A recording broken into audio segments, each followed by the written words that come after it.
Today's footage is from the 3rd of August.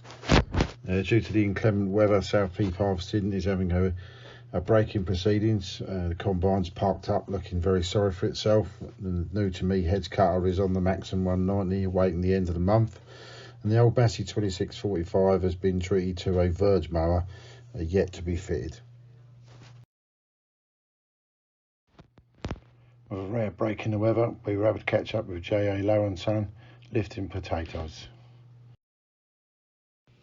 The conditions, as you can see, are far from ideal, with water actually being pumped off the field due to the persistent rain, something unheard of at the beginning of August.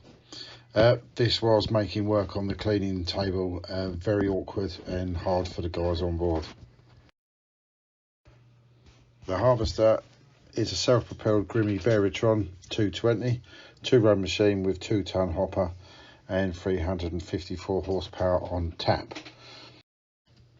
Even with the conditions as they were today, the harvester's making a good job of lifting and wasn't marking the field too badly after.